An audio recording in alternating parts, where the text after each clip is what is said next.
Hello students, welcome to greenfield study চ্যানেলের পক্ষ থেকে আপনাদেরকে জানাই আন্তরিক শুভেচ্ছা ও ভালোবাসা। তো আজকে আমি তোমাদের সাথে শেয়ার করব পশ্চিমবঙ্গ মধ্যশিক্ষা পর্ষদের দশম শ্রেণীর রায় ও মার্টিন প্রশ্নবিচিত্রা সল 2026। তো আজকে আমি যে পেজটি আলোচনা করব ইংরেজির তৃতীয় পর্যায়ক্রমিক মূল্যায়নের 12 দাগের কোশ্চেনটি, Nimpith Ashram Sarada Vidyamandir for girls SS. তো পেজ নাম্বার হলো 84। তো পুরো কোশ্চেনটি আমরা অ্যান্সার সহ আলোচনা করব। তো যারা চ্যানেলটিতে নতুন আছে অবশ্যই চ্যানেলটিকে সাবস্ক্রাইব করবে এবং বন্ধুদের মধ্যে শেয়ার করবে। তো তাহলে এখন আমরা শুরু করব এ দাগের। তো এখানে যে প্যাসেজটি দেওয়া আছে, তো প্যাসেজটি আওয়ার রানওয়ে কাইট থেকে নেওয়া হয়েছে। তো write the correct alternative to complete the following sentence. তো সঠিক উত্তরটি আমরা নির্বাচন করব। দ্য ন্যারেটর লিভ অন, মানে বর্ণনা করি যে দ্বীপে বাস করতো আর কি, সেটা হবে, সঠিক উত্তরটি হবে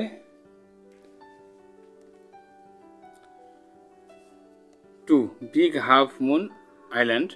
এরপরে দেখো মিমি অ্যান্ড ডিক ওয়ার, মিমি এবং ডিক তো তাদের পরিবারের সদস্য ছিল আর কি। তো ফ্যামিলি মেম্বার্স হবে এখানে।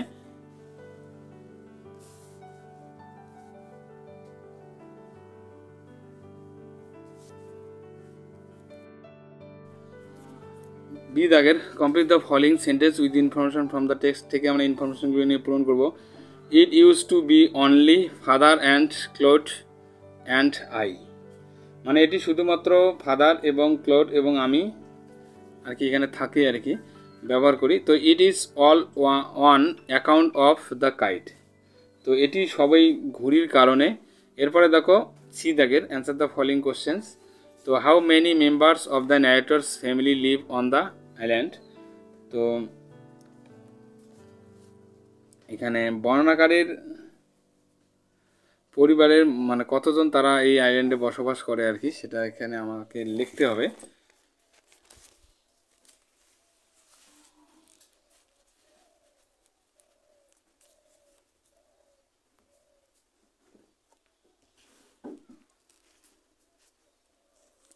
তো 6 member of the narrator's family live on the island, father, Claude, the narrator, and Ether, Mimi and Dick. Okay, তো এরপরে আমরা আলোচনা করব দুয়ের দাগের। তো দুয়ের দাগের এখানে একটি পয়েম দেওয়া আছে। তো এই পয়েমটিরও কোশ্চেন আনসারগুলি এখন আলোচনা করব।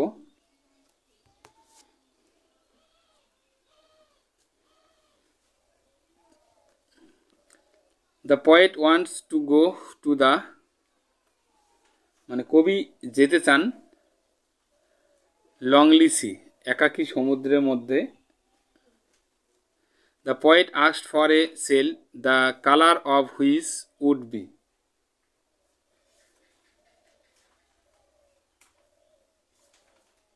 তো এখানে সঠিক উত্তরটি হবে 4 হোয়াইট। কবি একটি পাল চেয়েছেন যার রং হবে সাদা। এরপরে আলোচনা করব বি দাগের অ্যান্সার দ্য ফলোইং কোশ্চেন্স। তো which song does the poet wish to hear. কবি বাতাসের গান শুনতে চান। Why does the mist appear grey. তো কুয়াশায় ধূসর দেখায় কারণ এটি খুব কি ছিল, সব গন্ডল হইতেছে রে। এরপরে দুই দাগের অ্যান্সার দ্য ফলোইং কোশ্চেন্স। তো which song does the poet wish to hear. কবি কোন গান শুনতে চান। Why does the mist appear grey, কেন কুয়াশা ধূসর দেখায়।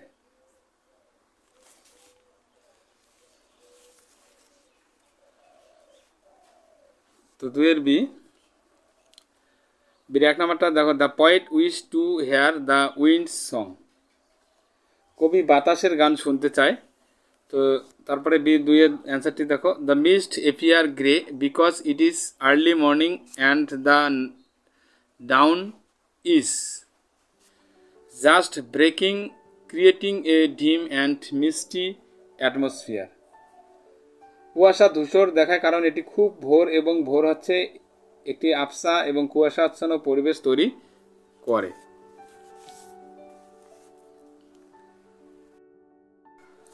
এরপরে আলোচনা করব reading comprehension unseen. 2020 was an uncanny year in our lives. 2020 আমাদের জীবনে একটি অস্বাভাবিক বছর ছিল। We saw some extraordinary things in this year. তো আমরা এই বছরে কিছু অসাধারণ জিনিস দেখেছি।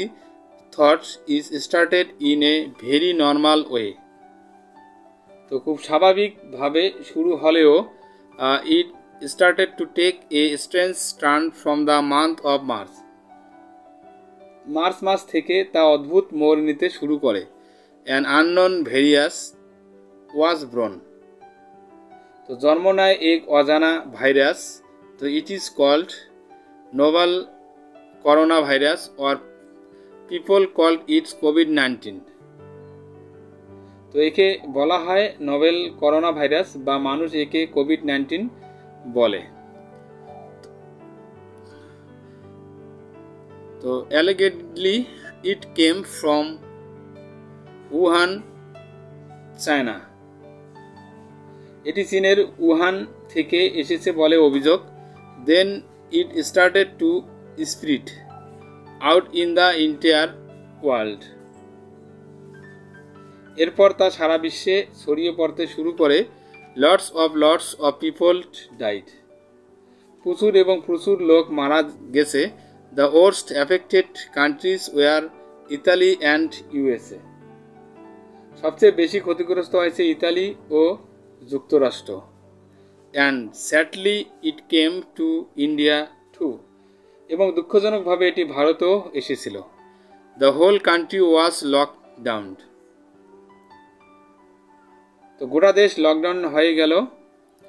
Trains, flights and all types of transports were stopped. বন্ধ হয়ে রয়েছে ট্রেন, ফ্লাইটগুলি আর সব ধরনের পরিবহনও। Centres of worship such as temples, mosques or churches were close. মন্দির, মসজিদ বা গির্জার মতো উপাসনা কেন্দ্রগুলিও বন্ধ করে দেওয়া হয়েছিল। As everything was stopped and the roads were empty, animals were seen moving freely on the roads in Karnataka, Kerala, etc. তো সব কিছু বন্ধ হয়ে যাওয়া এবং রাস্তা ফাঁকা থাকায় কর্ণাটক, কেরালা প্রভৃতি রাজ্যে রাস্তায় অবাধে চলাফেরা করতে দেখা গেছে প্রাণীদের। তো pollution level came down, air became clean. It was said that nature is healing. তো বলা হয়েছিল যে প্রকৃতি নিরাময় করেছে। এরপরে আমরা আলোচনা করব কোশ্চেন আনসারগুলি।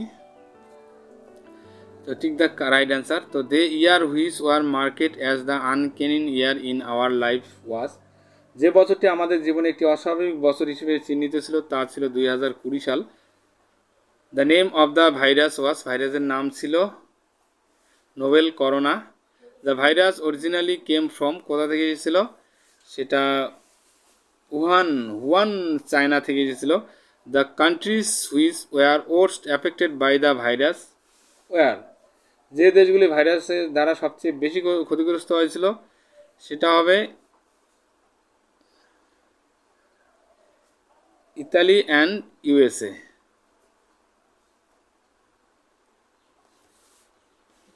এরপরে আলোচনা করব আমরা বি দাগের। এখানে টিএফ বসাবো, তার সাথে সাবঅর্ডিনেট স্টেটমেন্টগুলিও লিখব।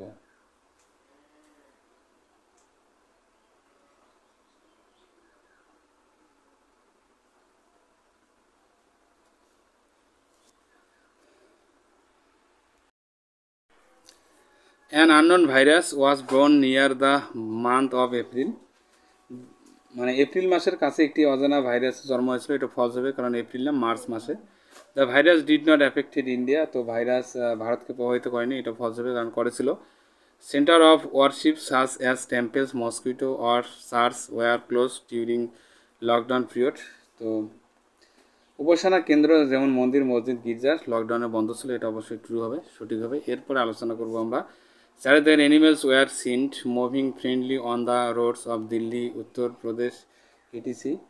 তো দিল্লি, উত্তরপ্রদেশ ইত্যাদি রাস্তায় অবাধে চলাফেরা করতো প্রাণীদের এটা অবশ্য ফলস হবে, কারণ কেরালা সেটা ছিল, কেরালা এবং কর্ণাটকে। তাহলে এরপরে আলোচনা করব সি দাগের। Why was it said that the nature is healing? কেন বলা হয় প্রকৃতি নিরাময় করেছে?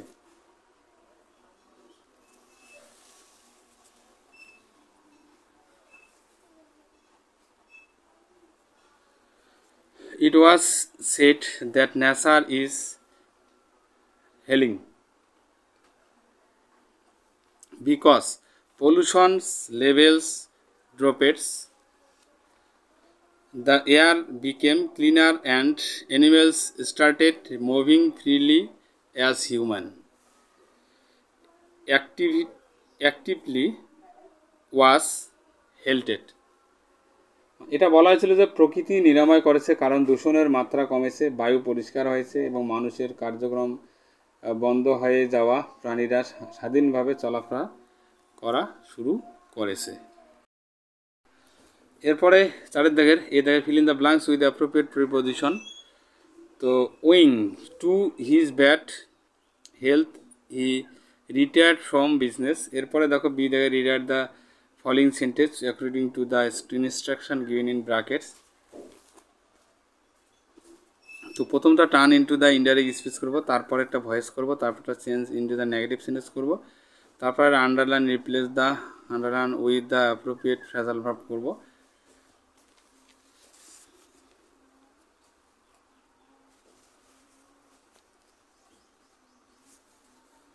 The stranger said to me, "What is the present condition of your family?" তো এটা এইভাবে করব, the stranger asked me what the present condition of my family was. তারপরটা ভয়েস করব। Number 2, the book is selling well, the book is being sold well. Prevention is better than cure. So prevention is not worse than cure. The death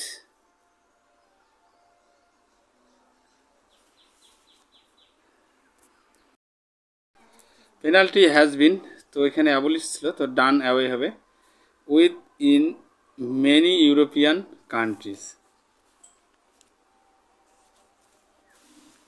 তো এরপরে C দাগের, তো C দাগের এখানে একটি writing skill আছে। তো এখন আমরা রাইটিং স্কিল দুটি দেওয়া আছে, একটি আলোচনা করব। Write a newspaper report within 100 words on the incident of burglary in a flat in Kolkata using the following points. তো কলকাতার এক ফ্ল্যাটে আর কি ডাকাতি হয়, সেটা এখানে কিছু পয়েন্ট দেওয়া আছে, পয়েন্টের উপর ভিত্তি করে এখন এটি আমরা আলোচনা করব।